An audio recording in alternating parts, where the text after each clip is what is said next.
everyone. Welcome to the third week of ILSR's Kitabkhana series of book talks delivered by the doctoral scholars of ILSR. Our first speaker of the day is Kainaat Ghazal, who is a doctoral scholar with Junior Research Fellowship at ILSR Kolkata. She completed her post-graduation in English from Rabindra Bharati University, Kolkata in 2021 and her undergraduate from Sidhu-Kano Murmu University, Dumka in 2019. Her research interests include women's studies, minority studies, and Islamic studies. Her present research focuses on the Muslim family and the Urdu public sphere.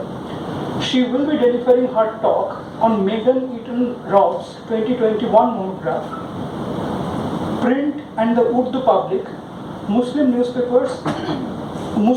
Newspapers and Urban Life in Colonial India, published by Oxford University Press. So, Kainaat, it's your call now. Thank you, Aleku.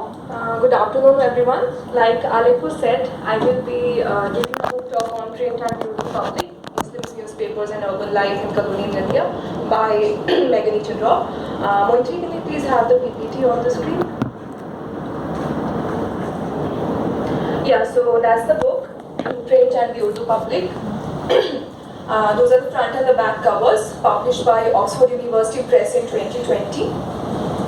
Professor Frances Robinson of the University of London and Margaret Purnau of Max Planck Institute for Human Development have endorsed the book. Professor Robinson specializes in the history of South Asia and Islam, and his main field of research is religious change in the Muslim world from the 18th century to the present. Margaret Purnau, some of you might already know, is a senior researcher at the Center for the History of Emotions, Max Planck Institute. Next slide, please. Here we have the author, Megan Eaton Robb. She is an associate professor of religious studies at the University of Pennsylvania School of Arts and Sciences. She teaches courses on South Asian religions and gender embodiment in religion, including Islam, gender and colonialism, media and religion in South Asia, gender, sexuality and religion, religion and sports, history of print in South Asia and history of Islam in South Asia. She is a historian of Islam and gender in South Asia. She presses on issues that illuminate the religious identity of Muslims in the 20th century and adds attention to material texts to studies of Urdu journalism. Print and the Urdu Public is her first book, which was published with Oxford University Press. The book focuses on how the changing cultural and political climate of colonial India urged Muslims to expand the influence of existing print networks and make them distinctly Muslim. She analyzes this connection from a micro-study of both the discourse and materiality of the Madina newspaper, a paper printed from Bijnor Kasbah that presented itself as a voice for Muslims. Next slide, please. She is currently working on her book, Becoming Elizabeth, Gender, Religion and Empire in the 18th Century. An article developing this book project appeared in the American Historical Review entitled Becoming Elizabeth, The Transformation of a Bihari Mughal into an English Lady, 1758 to 1822. Her other important work includes Muslims Against the Muslim League, Critiques of the Idea of Pakistan, 2017, published by the Cambridge University Press. It is an anthology of essays edited by Ali Usman Kazmi and Robb, exploring Muslim criticism of the founding of Pakistan. Next slide, please. This is the dedication. I could not find out who these people are exactly, but the book is dedicated to Ayman, Ashir, Asna and Ella, who will be good friends. Next. And this is the contents page. The book is divided into 5 chapters and an introduction and a conclusion. Towards the end of the book, she has included her transliteration and citation method, a glossary which is obvious, and some other appendices which we will come to subsequently. This research had started as her dissertation project at the University of Oxford back in 2010 and was completed in 2014. In which she focused on only a single decade of Medina, which is the name of the newspaper on which the major chunk of her research is based on. In dealing with this decade of Medina, she marked its relevance from the Balkan Wars to the end of the Khilafat movement in India. In 2017, she restarted this project, mainly after she arrived at the University of Pennsylvania, and she goes on to mention her mentors, dissertation supervisors, people who helped her in reading and translating the newspaper, both in Lucknow and in Oxford, her instructor and others in the preface of the book. Next slide, please. That's the introduction. Her introduction has a title and a subtitle, as you can see. A public is a place and time, dimensions of an Urdu public sphere.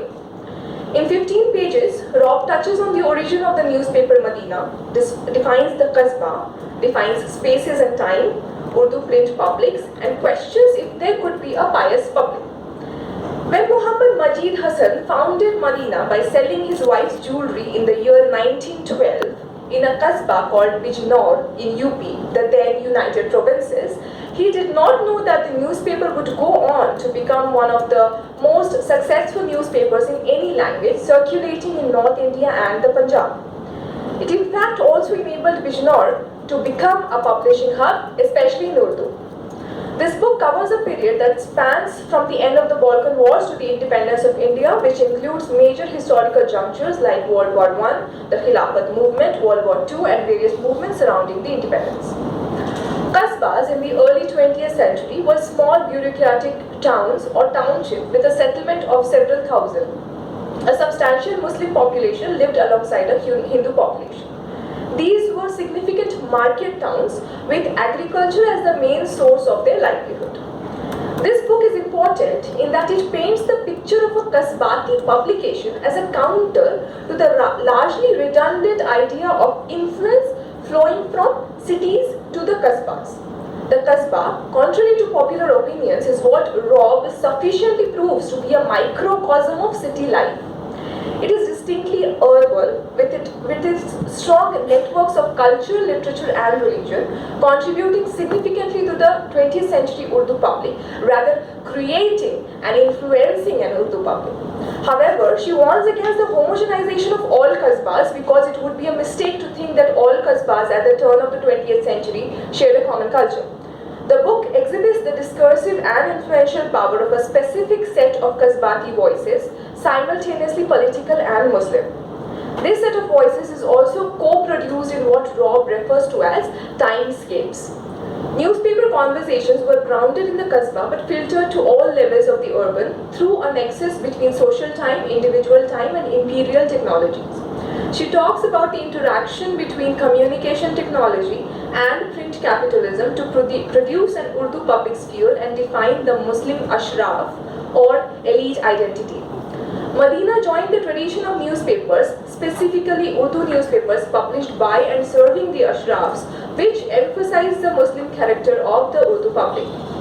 It is important to point out that Majid Hassan, the proprietor of Madina, and his family possessed little wealth or land at a time when the British equated land ownership with a mark of leadership.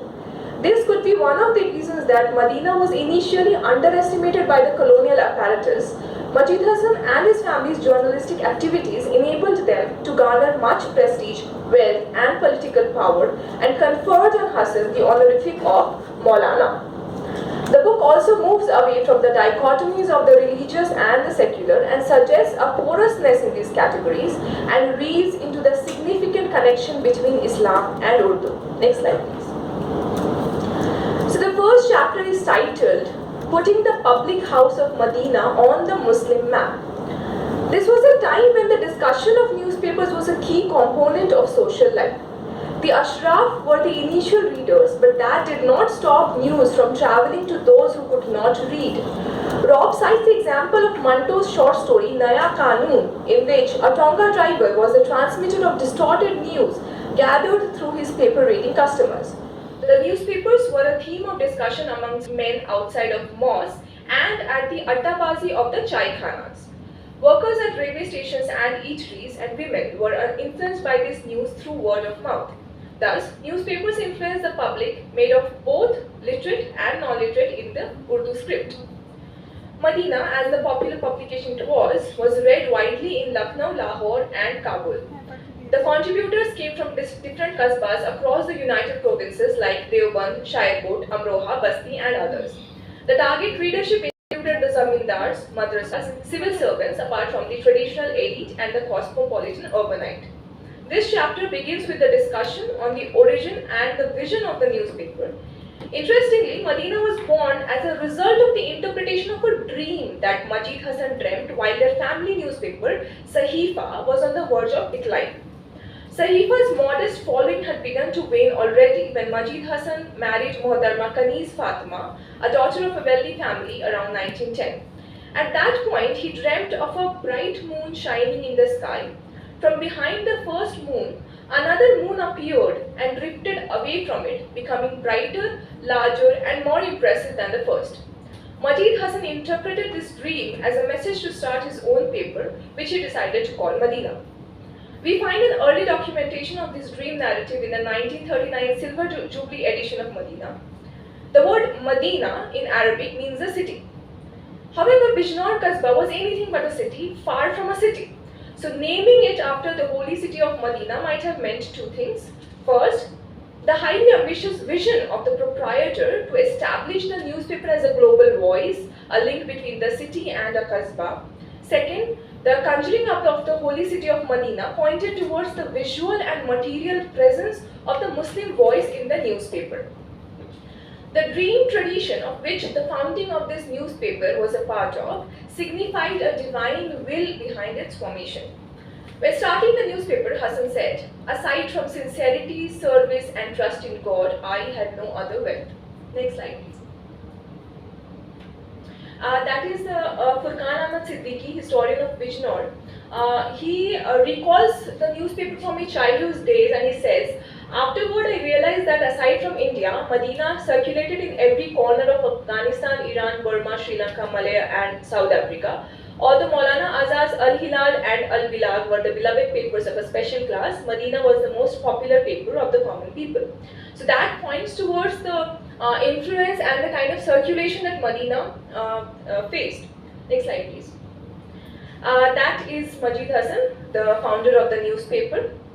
Today is especially significant because Medina was registered for publication exactly 112 years from today on the 10th of July 1912.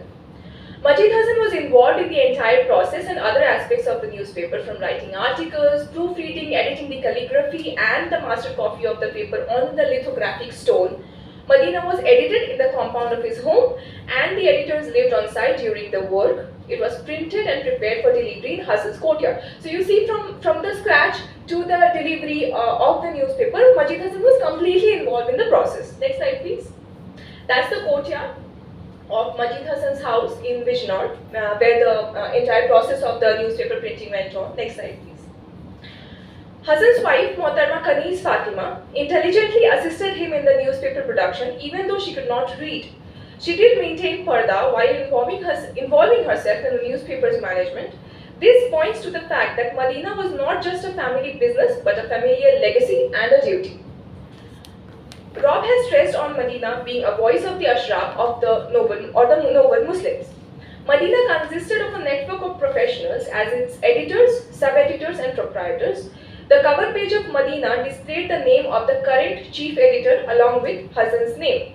At a particular time, there could be 3 editors and the chief editor would be called Mudire Mas'ool. Various editors at various times in the history of the newspaper influenced its tone and focus. Multiple editors faced legal troubles and scrutiny from the colonial government surveillance. However, they would retreat behind the scenes, lay low, and continue to influence the paper. Rob says that Medina was dismissed initially as a bigoted Muhammadan organ inclined to make trouble between Hindus and Muhammadans. This chapter gives a detailed account of the editors of Medina, their significant contributions, and their journeys with the newspaper. Moiti, could you please open up the book once? Next one. Yeah. So she has given a detailed list of editors and journalists of Medina from 1912 to 48. Including their birthplace, education, career, and any specialization that they possess. And apart from this detailed list, she has explained a good amount of their contribution in this chapter, in the first chapter. Maulvi Sayyid Nurul Hassan Zaheen Kiratpuri was Medina's first and third editor. A blind man, but renowned for his wisdom, he handled the editorials and administration of the newspaper. Under the takhallus or pen name of Mateen Bijnori, which translates into strong Bijnori, he composed poems on the decline of Islam under European influence. Sayyid Muhammad Laik Hussain Qabi, Zammarud Rakam, which means emerald pen, Amrohbi, was Madina's first sub-editor and an important calligrapher in the Madina project. After Agha Rafiq Bulandshahri joined the editorship in 1913, Madina increasingly claimed to invigilate and become a representative voice of the Qawm or the community, especially with the Kanpur Mosque controversy in 1913. A women's page titled Akhbar-e-Niswa frequently appeared between 1912 and 1915 towards the last pages of Madina. It included editorial and other creative pieces by male and female authors that sought to instruct, I quote, honorable women with particular attention to mothers. In other sections, women warriors of the Italo-Turkish War of 1910-11 and Balkan Wars were mentioned. Subsequently, this section was given up when the newspaper started to cover the wars. However, in various sections of the newspaper, there were articles regarding women's education, women's health. But the dedicated section was given up during the years of the war. With increasing popularity in 1914, Madina began to be issued twice a week. Under its star editor, Mazharuddin Shairkot, 1917 onwards, Madina shifted to being explicitly political and held an anti-British stance. For instance, an article on the role of the government in the Jallianwala Bagh massacre was published in the newspaper. Shairkot had also been the sub-editor of Al-Balagh, Calcutta, which was then edited by Maulana Azad after Al-Hilal was closed. The article on the Jallianwala Bagh massacre caught the censorship lens and Madina was banned in Punjab. Very interestingly, Mazharuddin and Majid Hassan smartly renamed the paper Yasrab in August 1919 to dodge censorship. Now, Yasrab is an Arabic synonym of Madina. A couplet from Iqbal then appeared on every issue's cover as a wink to its readership, hinting its true identity. Next slide, please. Oh, sorry, go to the PPT.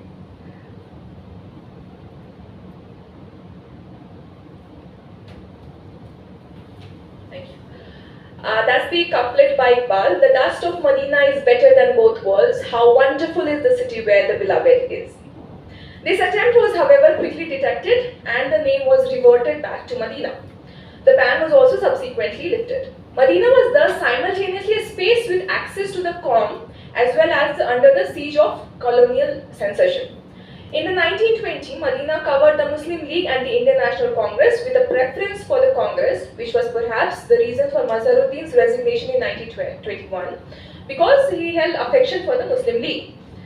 Qazi Badrul Hasan Jalali took up the editorship after him and his tenure came to be referred as the foundational era of the newspaper. Jalali was also prosecuted in 1924 for an article on the British Kabul. By this time, the newspaper had established itself as holding an anti-British sentiment, an affinity for Turkey, and against the Shuddhi and Sangathan movements with its popularity turning into local prestige. For the proprietor.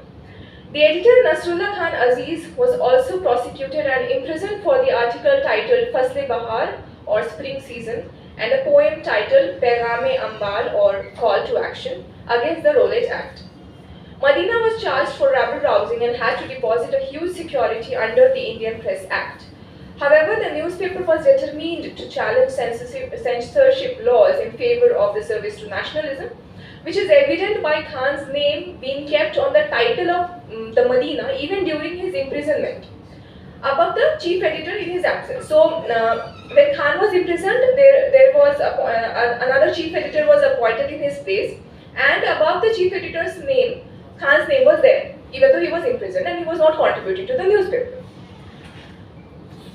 Go to the book once again.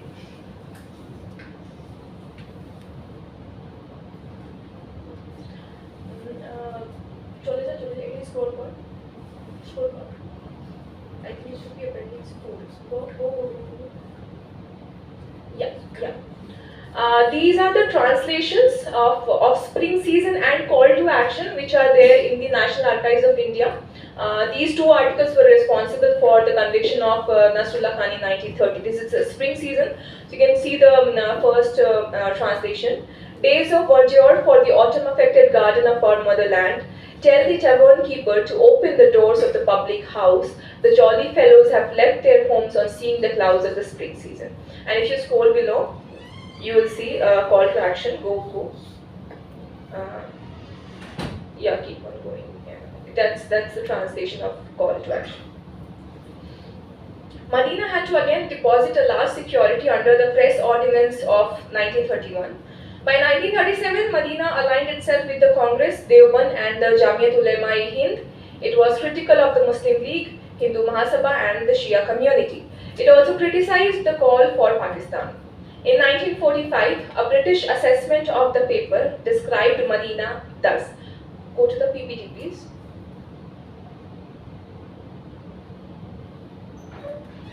Yeah. So the British assessment described Medina as a nationalist Muslim paper, believes in political principles of the Congress, but its criticism of the treatment of Muslims by the Congress has been bitter. It does not spare the Muslim League either and is against the Pakistan scheme. Attitude towards the present war neither favorable nor hostile to the British, very popular with Muslims, Congress and ILSR. ILSR was a political party at that time. The newspaper was charged with penalties and heavy security deposits for breach of censorship laws. When other newspaper presses were crumbling under the charges of instigating criminal activities or shutting down after failing to meet the security deposits, Medina's high profit enabled it to stand tall and unfaltering. Wielding great influence and exerting its force, Majid Hassan's dream-turned-newspaper sought to be an explicitly Muslim forum for discussion. Post-partition, however, Medina's popularity declined steadily as a result of the migration of prominent editors to Pakistan, replacement of Urdu by Hindi as the state language of the now Uttar Pradesh, and lack of new generation of Urdu readers. After fading from his former glory, Sayyid Hassan, the last editor of Medina, stopped the press in 1975. By then, Majid Hassan had already passed away in 1972.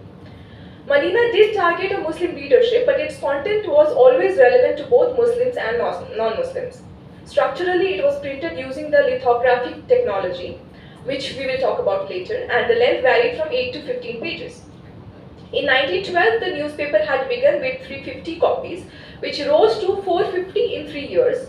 By 1922, owing to its star editor Shire Court and its involvement in the Khilafat politics, the circulation went up to 12,500 issues twice a week, which made it the most widely distributed nationalist paper in any language in UP that year. And mind you, this is from a Kasbah. This is a Kasbati publication. Its distant competitors during this time were the Pratap at 10,000, Hind Kesari at 4,000, both in Hindi. By 1931, the circulation was 6,000, which then again increased to 8,000 in the 1930s and remained so until the year after partition, post which it declined, as I've mentioned before. Next slide, please. That's the second chapter. It again has a title and a subtitle, Back to the Future Kasbah, the Timescape of Bijnor. The second chapter brings to light the role and play of space and time in forming the public. The physically isolated location of the Bijnor Kasbah, as well as its temporal distance from the westernized city, created a spatial temporal rift which was employed by Medina to define an Urdu public that could reach out to the broader Muslim comm and connect with it. The early 20th century voice of the newspaper formed a discourse that interpreted the past, present and future as intertwined within the Kasbah. This period was preoccupied with the subject of time, with Ghalib and other poets and philosophers pondering on the Raftare-Zamana, or the speed of time, or a time which was changing rapidly. Medina regrets on the irrelevance of Islam in this Raftare-Zamana. Next slide, please. So it regrets, the translation goes, the carousal of the world has brought with it a wonderful change. Muslims are dozing in a dream of ignorance these days. If there could be the assistance of the Holy Prophet, then the unmindful Muslims might come away.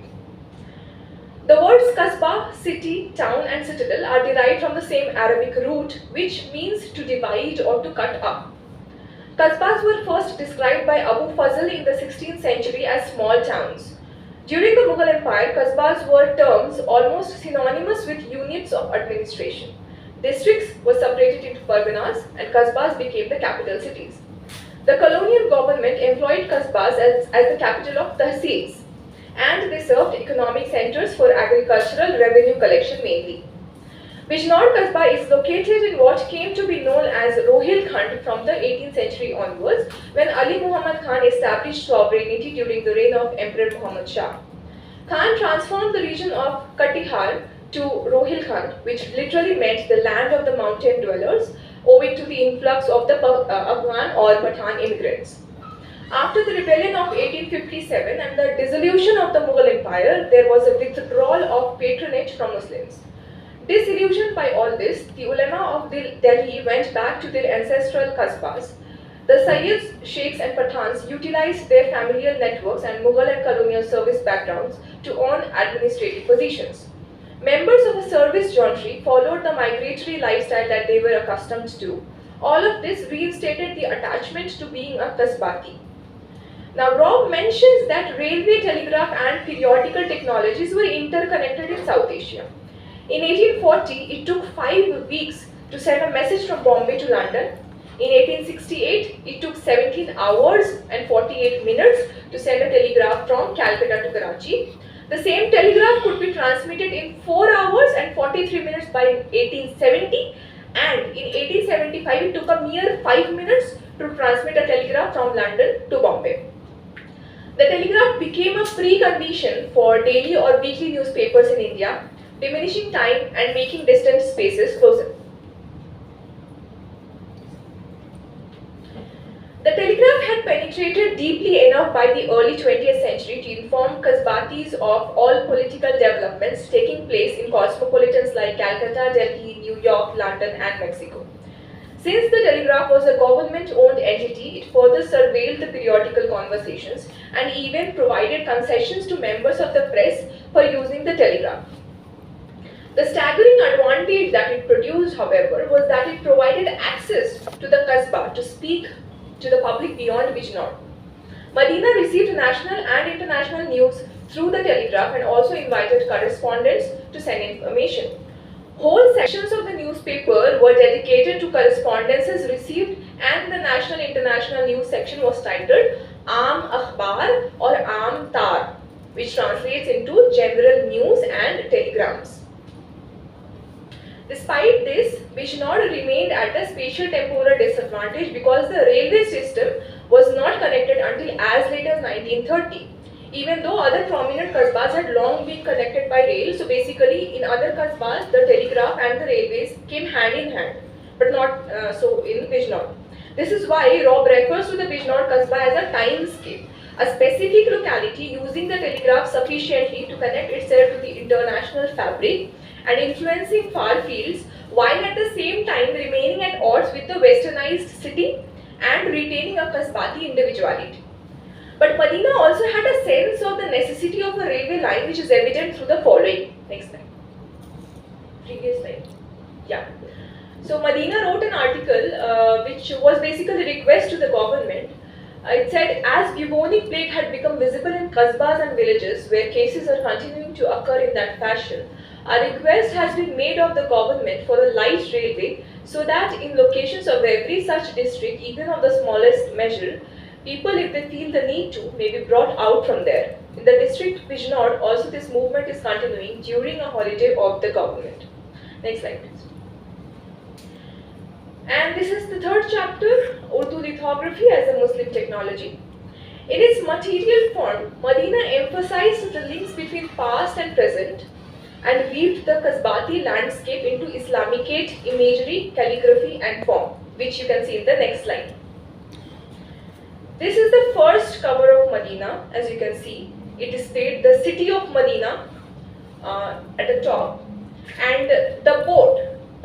Is it visible, or do I need to zoom? Is the boat visible? Yeah. And then the boat that brought King George V to India for his darbar in 1911, surrounded by palm trees.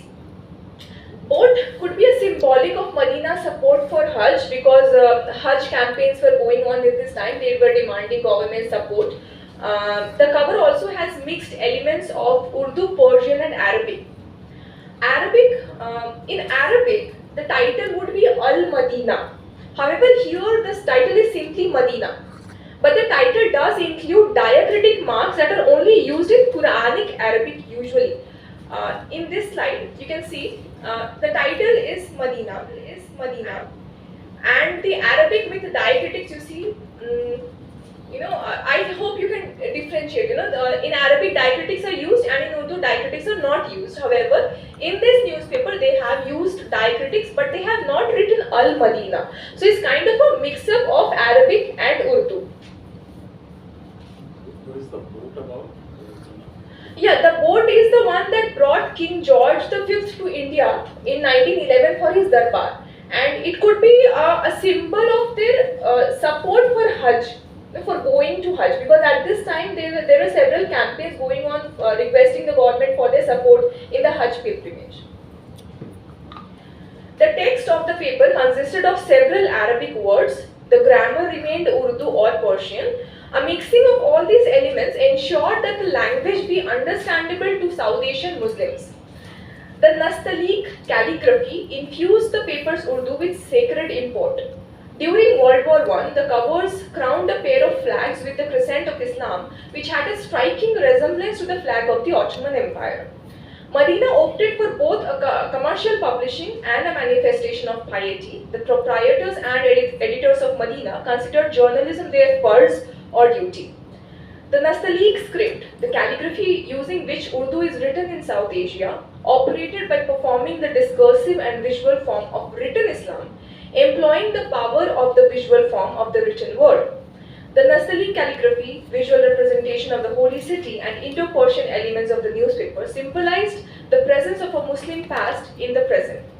Handwriting, especially calligraphy, is connected to virtue and art in Islam. Accounts and handbooks of calligraphy stress over the importance of the selection of the pen, which is called the calamus in Latin, the angle of the nib, and the correct reproduction of each Arabic letter in multiple calligraphy forms. Nastaliq is a hybrid combination of Naskh and Taliq. So Naskh is the Arabic script which is common in the Middle East, and this Nastaliq, this hybrid combination, was invented in the 14th century by the Persian calligrapher Mir Ali Tabrizi. Next slide. So this is the difference between the Naskh script and the Nastaliq. If you can see, the Naskh script goes linear in a straight line on a same platform. However, the Nastaliq is diagonal, top to bottom. So Nastaliq is the script that is widely used in South Asia, and Nastaliq is also the script which is used for writing Urdu, top to down.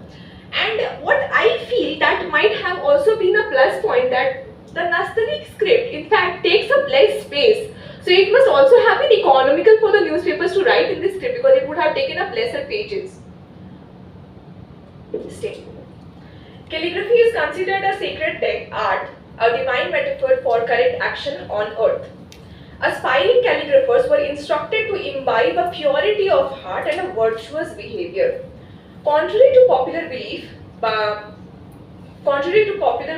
that the Nastaliq was introduced in India by the Mughals, it was well developed in South Asia, owing to the fact that two manuscripts copied in Nastaliq were already present in the Sultanate period.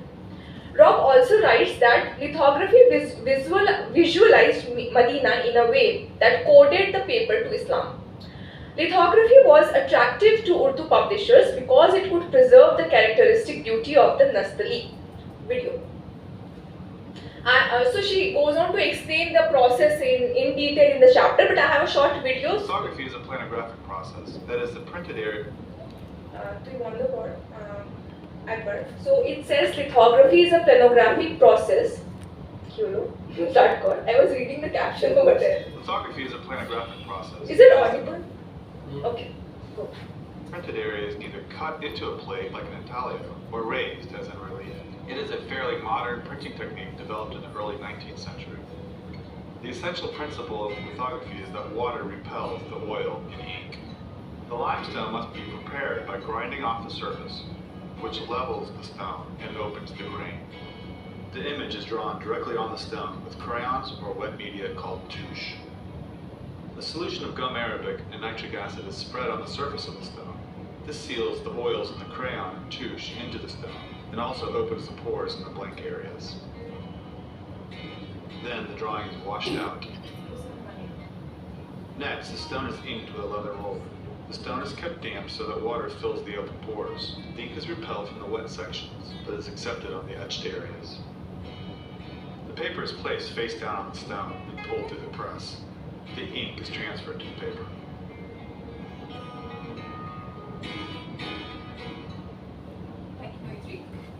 Thank you, Moitri.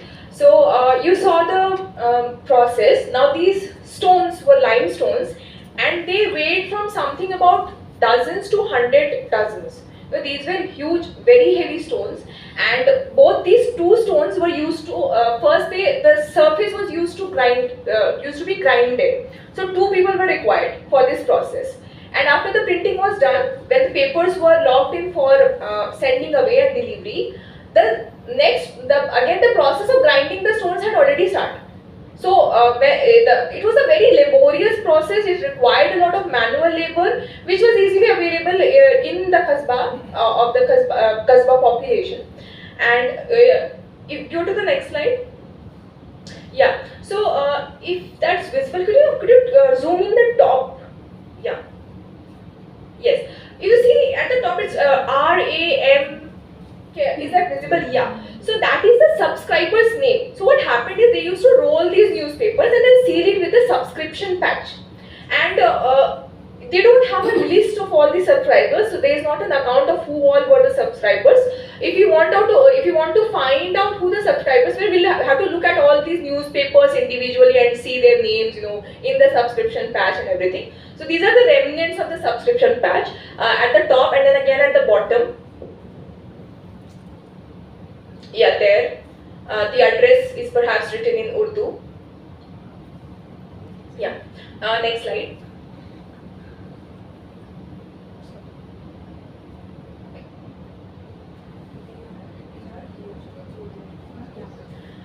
This is a kind of they used to make this sheet before the delivery of dispatch of all the newspapers. So if you can see from top, the first is going to Goa, Jalgaon, Islampur, yes, Bangalore, and then Mysore, Champaran, Bijnor, Ratnagiri, go there, right? Yeah. Balkot, Purnia, Bihar, Bangalore, Kolar, Purnia, Mysore, Hyderabad, Basti in UP, Bombay, Darbhanga, Chikmagalur, Varanasi, Kashmir, Sasaram, and again Bihar. So you see the coverage, you see the coverage and the network of the public it was influencing. Go to the next slide. This is the cover of Medina from 22nd March 1915. Next slide. Yeah. So I took the help of Aisha Nigar, a student of Maulana Azad Urdu department. She's a master's in Urdu. She helped me translate these. So at the top there is a registration number. Then in the circle where there are 2 swords, you can see Al-Adl. Al-Adl means the just. Towards the right corner, the name of the editor is written. The editor at that time was Agha Rafiq Bulandshahi.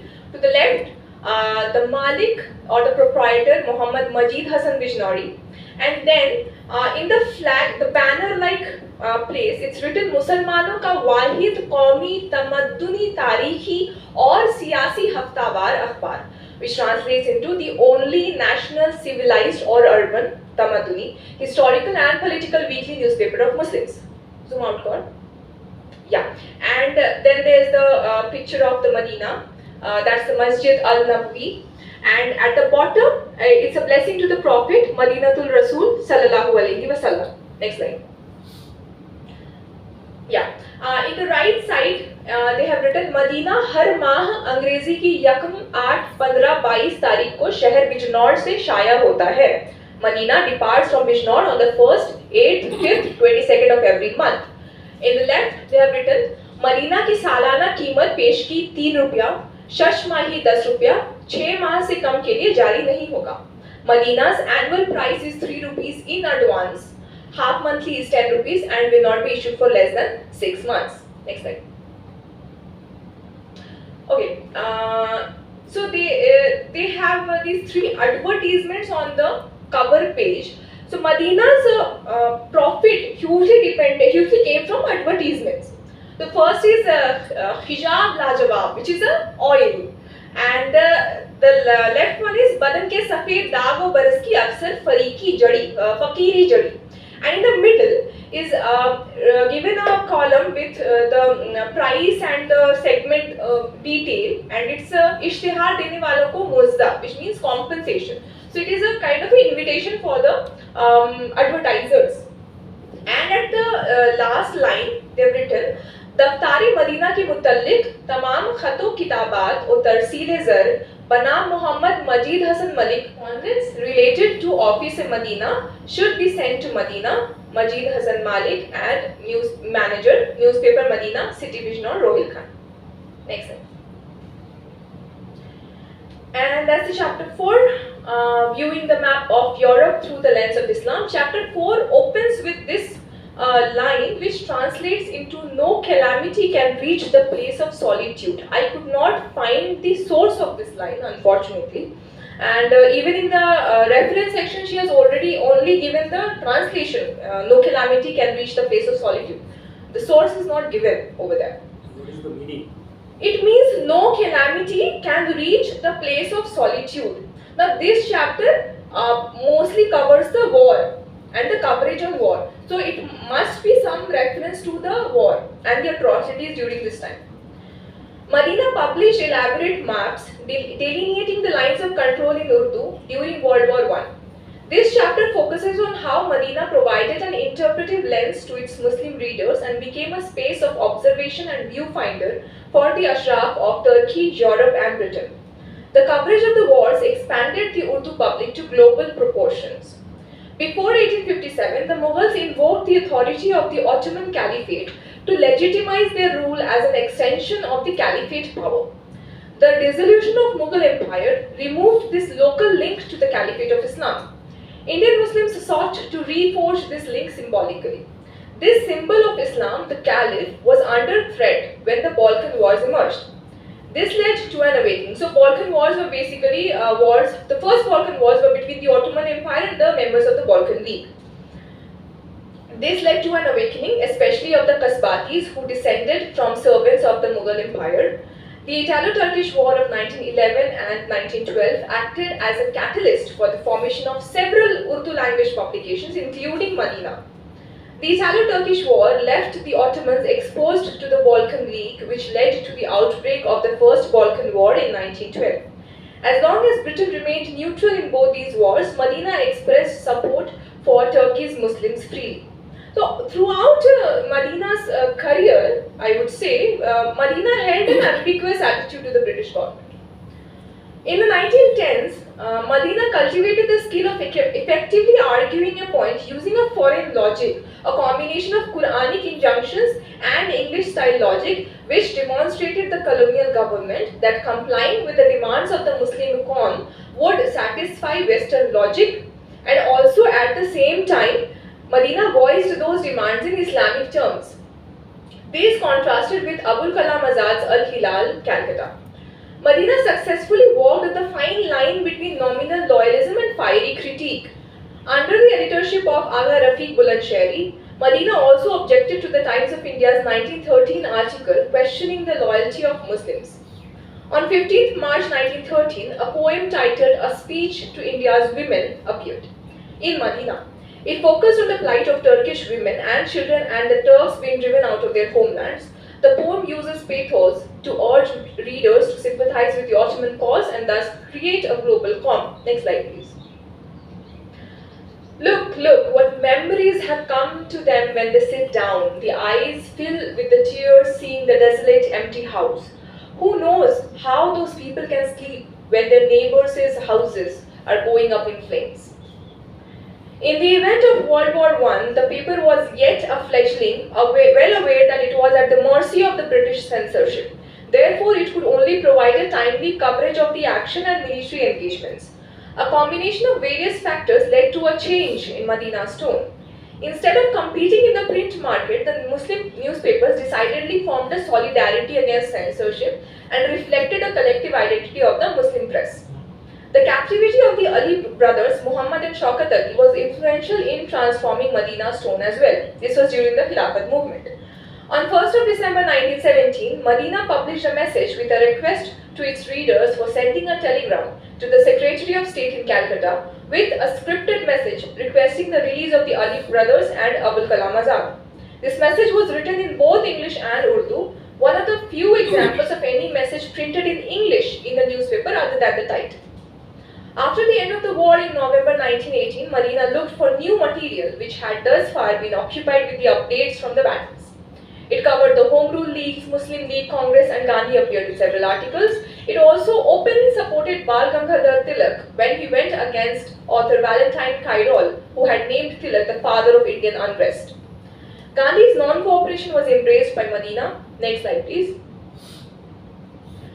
Madina writes, "It is written that Khamosh Muqabla is a particular religious movement. Instead, it merely means tolerating difficulty, and it is a remembrance or tazkira conducted with the mind and heart. The motive of this movement is that by tolerating oppressions, they should achieve reform and settle crisis. In this movement, it is necessary to take part in the actions of Khamosh Muqabla and other actions which are taking part in all qasba and villages." So this was against the assumption that non-cooperation was a religious movement. Madina's critique was sharper in the years following World War II. Next slide. That is the final chapter of the book, Provincializing Policies Through the Urdu Public. This is a relatively shorter chapter and discusses how the domestic policies were shaped by Madina in the 1920s and 30s. The newspaper continued to oppose the Muslim League and defended cooperation with Hindus. Rob also talks about the 1937 by-election in Bijnor and Madina's instrumental role in shaping local politics.